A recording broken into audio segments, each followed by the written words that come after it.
I'm Dave. And I'm Andrew, and together we are the IB English guys. We're IB English teachers, we're IB examiners, we're teaching partners, and we want to give you manageable skills to help you master IB English. Mr. Giles, what are we talking about today?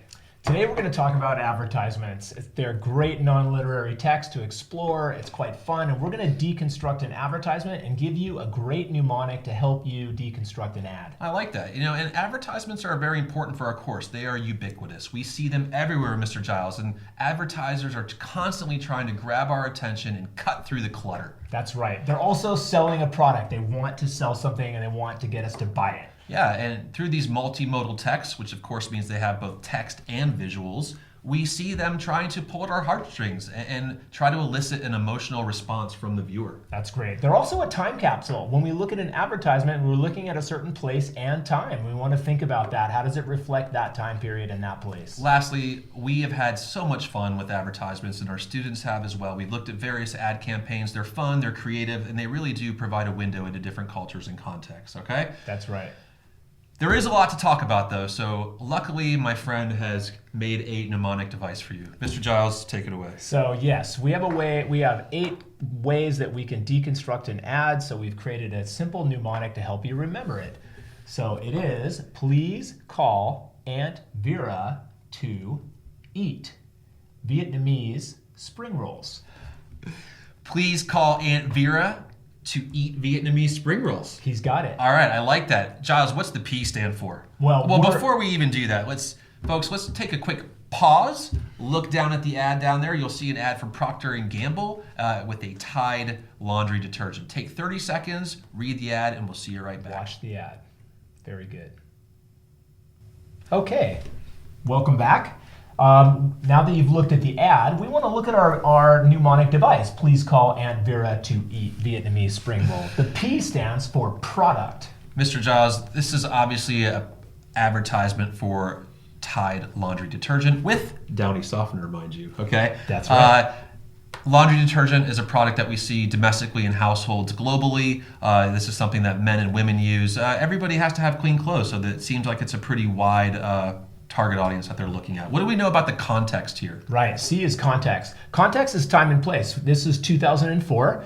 The context is probably the United States. Again, Procter & Gamble is a multinational company, but we see again, this is a modern ad. It's reflecting some modern values, and we want to think about that as the context and the time and place. Okay, the A is for audience, and we have a bit of disagreement on this, but that's fine.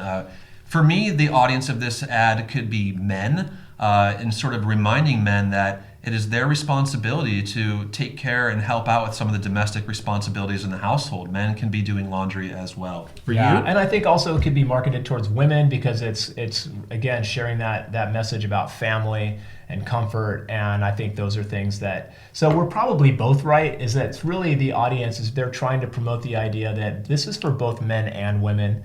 And again, that's significant about the audience and what it represents. Right. Now that the V is for visuals. We've thought about the product, we've thought about the context, we've considered audience. Now let's actually read the text and look at the visuals, okay? For me, one of the really interesting visual aspects is this stark contrast of black and white.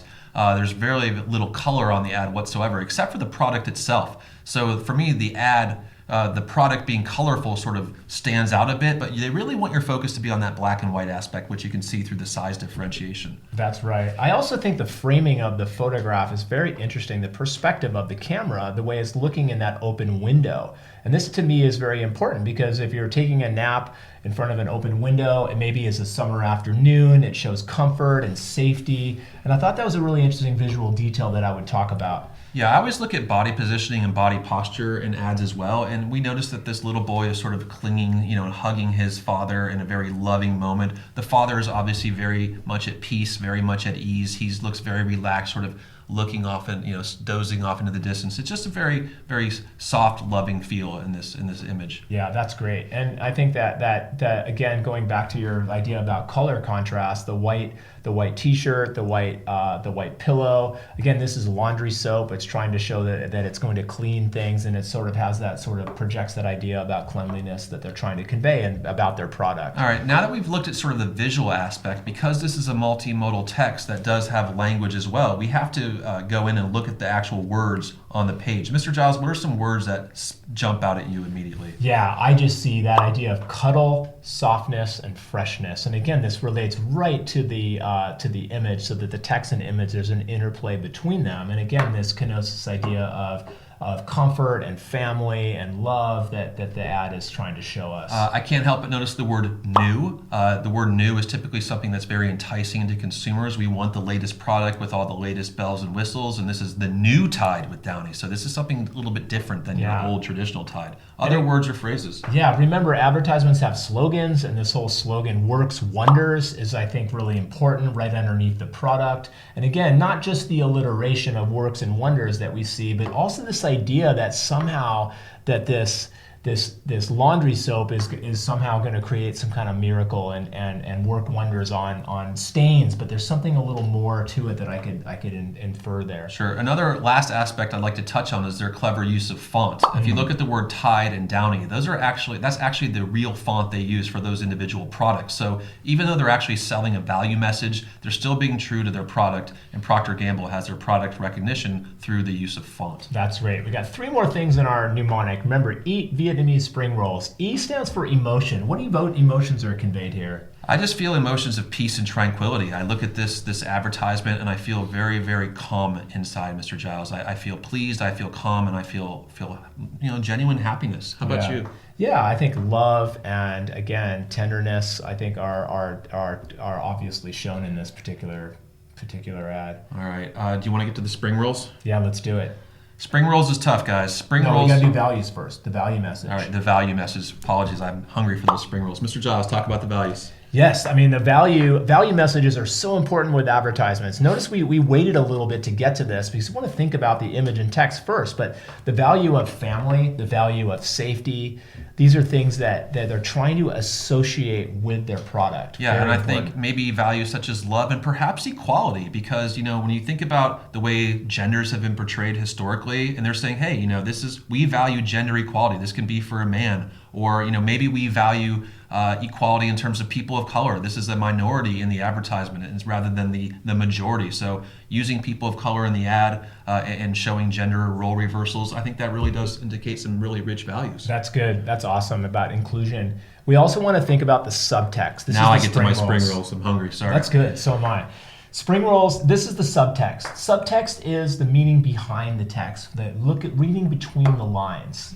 Yeah, so maybe it's implied that historically men have really not done their part in the home, and maybe it's time for men to say, you know what, guys, let's do some laundry. Step up, guys. Maybe that's a subtext. It's not written anywhere, but maybe it's there. I love that. The other subtext about being a dad. Dads need to be present. It's good. It's great for a dad to take a nap with his son. Yeah, and I think that's a powerful subtext. I think in 2021 we see it in the news all the time about the absent father, the father who's not there, and this shows that men are there, and men do have a responsibility both to family, love, and just to be valuable, good human beings. That's awesome. So, hey, we hope that this mnemonic, I have a lot to write about now. I have rich ideas to write about. Yeah, I feel like I could do a paper one, or I could do an oral activity right now. I have so many different options I could do with this. I can speak about it or write about it. And I think the lesson is you've got to ask questions, you've got to deconstruct an ad, you've got to pause and think for a while to do that. So we hope this video gave you that mnemonic that you can apply to advertisements and other texts. Lastly, if you like the content, please subscribe. Please let us know what you want to hear about. If you don't like our spring roll mnemonic, make your own.